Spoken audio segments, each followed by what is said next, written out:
Shalom, salam damai sejahtera di dalam Tuhan Yesus Kristus. Apa kabar saudara? Pasti baik di dalam Tuhan, bukan? Selamat datang di channel Teologi Awam. Saya Daniel Tumanan, bukan siapa-siapa, bukan pendeta, bukan majelis jemaat, hanya jemaat biasa yang ingin berbagi bersama-sama untuk belajar firman Tuhan. Ayat hari ini di dalam Ester pasal 6. Ester pasal 6. Ayat renungan hari ini. Ester pasal 6. Satu perikop ya saudara. Ya, mari kita berdoa untuk meminta hikmat dari Roh Kudus. Pujian syukur hormat kemuliaan bagimu ya Allah. Ucap syukur kasih setiamu atas kami. Terima kasih Engkau menyertai kami sampai saat ini. Terima kasih kasih karunia penyertaan-Mu Tuhan Yesus. Bapa berada di dalam surga, saat ini kami membaca firman-Mu. Tutupus kami semua saudara Yesus Kristus, tutupus tubuh jiwa dan roh kami, tutupus tempat kami di mana saja kami berada mendengarkan firman-Mu. Ampuni segala dosa dan kesalahan kami. Datanglah Roh Kudus, ajar kami untuk mendapatkan rema yang benar di dalam firman-Mu hari ini. Terima kasih Tuhan Yesus, layakkan kami membaca firman-Mu di dalam nama Tuhan Yesus Kristus, Juru Selamat kami yang hidup. Haleluya. Amin.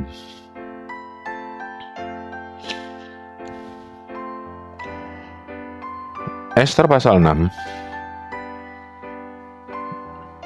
di bawah judul Perikop Mordekai dihormati. Beginilah firman Tuhan. Pada malam itu juga raja tidak dapat tidur. Maka bertitahlah baginda membawa kitab pencatatan sejarah, lalu dibacakan di hadapan raja. Dan di situ didapati suatu catatan tentang Mordekai yang pernah memberitahukan bahwa Bigtan dan Teres, dua orang sida-sida raja yang termasuk golongan penjaga pintu, telah berikhtiar membunuh Raja Ahasiweros. Maka bertanyalah raja, kehormatan dan kebesaran apakah yang dianugerahkan kepada Mordekai oleh sebab perkara itu? Jawab para biduanda raja yang bertugas pada baginda, kepadanya tidak dianugerahkan suatu apapun. Maka bertanyalah raja, siapakah itu yang ada di pelataran? Pada waktu itu Haman baru datang di pelataran luar istana raja untuk memberitahukan kepada baginda bahwa ia hendak menyulahkan Mordekai pada tiang yang sudah didirikannya untuk dia. Lalu jawab para biduanda raja kepada baginda, itulah Haman, ia berdiri di pelataran. Maka titah raja, suruhlah dia masuk. Setelah Haman masuk, bertanyalah raja kepadanya, apakah yang harus dilakukan kepada orang yang raja berkenan menghormatinya?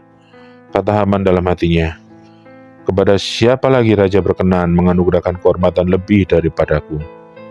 Oleh karena itu jawab Haman kepada raja, mengenai orang yang raja berkenan menghormatinya, hendaklah diambil pakaian kerajaan yang biasa dipakai oleh raja sendiri, dan lagi kuda yang biasa dikendarai oleh raja sendiri, dan yang diberi mahkota kerajaan di kepalanya. Dan hendaklah diserahkan pakaian dan kuda itu ke tangan seorang dari antara pembesar raja. Orang-orang bangsawan, lalu hendaklah pakaian itu kenakan kepada orang yang raja berkenan menghormatinya. Kemudian hendaklah dia diarak dengan mengendarai kuda itu melalui lapangan kota, sedang orang berseru-seru di depannya. Beginilah dilakukan kepada orang yang raja berkenan menghormatinya. Maka titah raja kepada Haman, segera ambillah pakaian dan kuda itu, seperti yang kau katakan itu, dan lakukanlah demikian kepada Mordekai, orang Yahudi yang duduk di pintu gerbang istana. Sepatah kata pun janganlah kau lalaikan daripada segala yang kau katakan itu. Lalu Haman mengambil pakaian dan kuda itu, dan dikenakannya pakaian itu kepada Mordekai. Kemudian diaraknya Mordekai melalui lapangan kota itu, sedang ia menyerukan di depannya, beginilah dilakukan kepada orang yang raja berkenan menghormatinya. Kemudian kembalilah Mordekai ke pintu gerbang istana raja. Tetapi Haman bergesa-gesa pulang ke rumahnya dengan sedih hatinya dan berselubung kepalanya. Dan Haman menceritakan kepada Zeres istrinya dan kepada semua sahabatnya apa yang dialaminya. Maka kata para orang arif bijaksana dan Zeres istrinya kepadanya, "Jikalau Mordekai yang di depannya engkau sudah mulai jatuh adalah keturunan Yahudi, maka engkau tidak akan sanggup melawan dia. Malahan engkau akan jatuh benar-benar di depannya." Selagi mereka itu bercakap-cakap dengan dia, datanglah sida-sida raja, lalu mengantarkan Haman dengan segera ke perjamuan yang diadakan oleh Ester.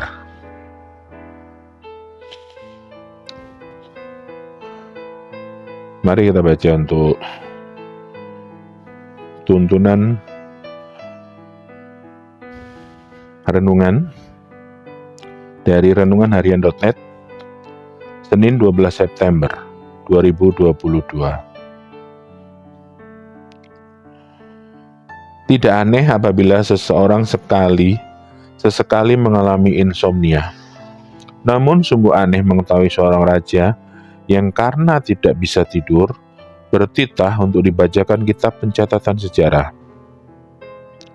Begitu kitab itu dibaca, didapatilah seorang bernama Mordekai yang pernah berjasa kepada raja, namun belum dianugerahi apa-apa. Insomnia raja merupakan bagian dari rencana penyelamatan Tuhan terhadap Mordekai. Sesaat sebelumnya, Haman, seorang pembesar raja, berinisiatif menyulakan tepat pada keesokan harinya. Sekiranya Tuhan tidak bertindak di sisi lain, tentulah hari di mana Mordekai dianugerahi kebesaran dan kehormatan sudah menjadi hari kematiannya. Pengalaman Mordekai memberi gambaran kepada kita bahwa kehidupan ini meliputi dua sisi, yakni sisi pekerjaan manusia dan sisi pekerjaan Allah. Ketika manusia merancang di sisi yang satu, Allah merancang di sisi lainnya. Bedanya, karena keegoisan dan keterbatasan pemikiran manusia, rancangan mereka bisa salah atau keliru, tetapi rancangan Allah selalu sempurna. Daud di dalam Mazmur 139 ayat 23-24 mengatakan, "Selidikilah aku ya Allah, dan kenalah hatiku. Ujilah aku dan kenalah pikiran-pikiranku. Lihatlah apakah jalanku serong, dan tuntunlah aku di jalan yang kekal." Daud mempersilahkan Tuhan bekerja di sisi lain kehidupannya, yang ia yakini terlebih baik dari jalan-jalannya. Mengetahui kehidupan tidak meliputi satu sisi, kita bisa merasa tenang. Di tengah ancaman kejahatan, Allah merancang upaya penyelamatan. Begitu jalan kita melenceng ke kiri dan ke kanan, Dia tidak akan tinggal diam. Allah turut bekerja di sisi lainnya untuk mendatangkan kebaikan. Pekerjaan Allah di sisi lain kehidupan ini merupakan koreksi dari pekerjaan manusia di dunia. Amin. Jadi ini ceritanya adalah rancangan Tuhan yang luar biasa untuk menyelamatkan hambanya Mordekai dari rencana jahat si Haman ini, yang adalah juga seorang pejabat tinggi. Ya, karena perbedaan keyakinan seperti biasa. Dan juga ada masalah lainnya. Yang kita lihat di sini bahwa Tuhan tidak pernah tinggal diam dalam segala apapun yang menjadi masalah kehidupan kita. Tuhan tidak pernah tinggal diam apapun yang kita alami. Penyelamatan dirancangkan oleh Tuhan untuk Mordekai ini adalah salah satu hal yang benar-benar mujizat, karena tidak mungkin kita tiba-tiba secara manusia mengusik raja untuk memberikan penghargaan buat Mordekai. Ya, jadi inilah kalau kita mengikuti jalan Tuhan, kita berbuat baik karena Tuhan sudah baik pada kita. kita berbuat baik pada semua orang, kita nggak akan pernah tahu balasannya kapan. Itulah Tuhan suruh kita berbuat baik pada semua orang. Tuhan suruh kita melaksanakan kasih pada semua orang, karena kasih itu menutupi dosa. Kasih itu juga akan timbal baliknya, kita nggak tahu kapan dan bagaimana, tapi pasti ada.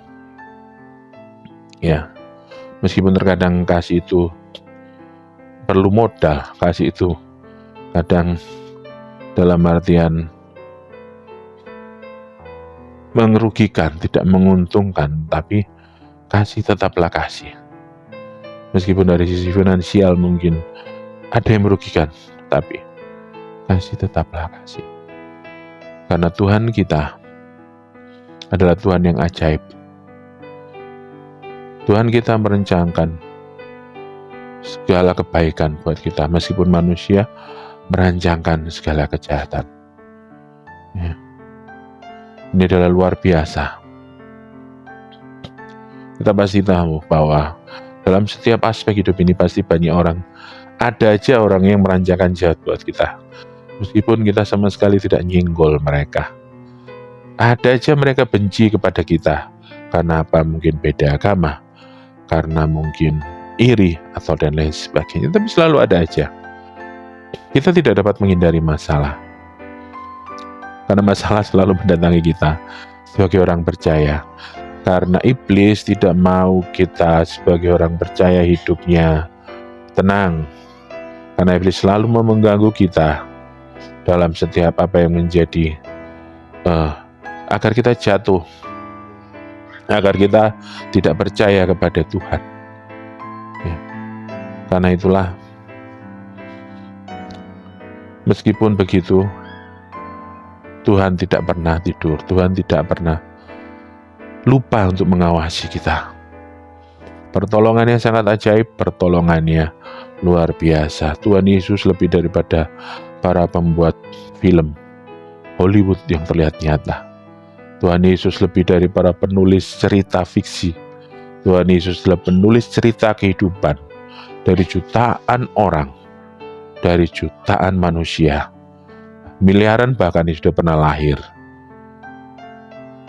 Biarlah kita tetap setia menyerahkan kehidupan kita kepada Tuhan, Sang penulis cerita, Sang pengarang kehidupan. Luar biasa. Karena tidak ada yang namanya mustahil bagi Tuhan. Apa yang membuat kita ragu menyerahkan diri kepada yang maha tinggi? Apa yang membuat kita ragu menyerahkan diri kepada yang maha kuasa? Selain dosa kita, tapi jangan khawatir. Tuhan Yesus sudah menebus kita dengan darahnya yang kudus. Biarlah firman Tuhan dimeteraikan di dalam hati dan pikiran kita. Terpujilah Tuhan, haleluya. Mari kita berdoa, saudara. Bapa yang bertata di dalam surga, kami mengucap syukur kasih karunia-Mu, terima kasih firman-Mu yang boleh kami dengar, yang boleh kami renungkan. Segala hal yang kurang, bilang Kau tambahkan Tuhan Yesus. Hari lepas hari, melalui Roh-Mu yang kudus, yang berikan kami pengertian yang benar tentang firman-Mu. Terima kasih Tuhan, Kau telah menunjukkan kami cerita tentang Mordekai.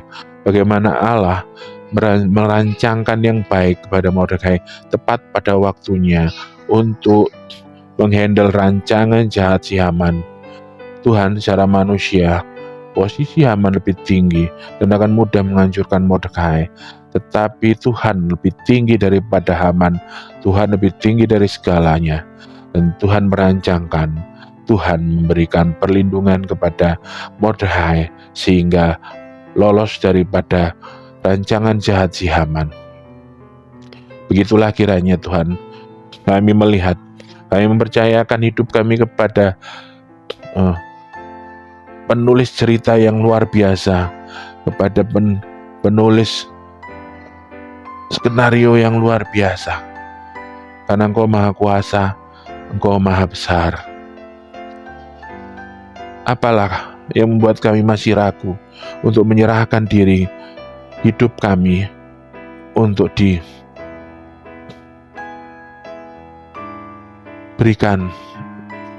perlindungan yang luar biasa daripada Sang Pencipta.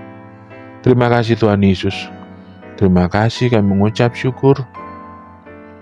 Sepanjang hari ini kami berserah, tutup bungkus kami semua Engkau saudara Yesus Kristus, tutup bungkus tubuh, jiwa, dan roh kami, tutup bungkus amal saudara kami.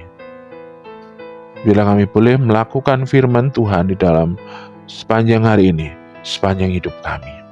Terima kasih Tuhan Yesus, kami mengucap syukur. Ampuni segala dosa dan kesalahan kami. Di dalam nama Tuhan Yesus Kristus, Juru Selamat kami yang hidup. Haleluya. Amin. Terima kasih atas waktu dan kebersamaannya saudara. Biarlah firman Tuhan dimeteraikan di dalam hati dan pikiran kita. Sampai jumpa esok hari. Haleluya.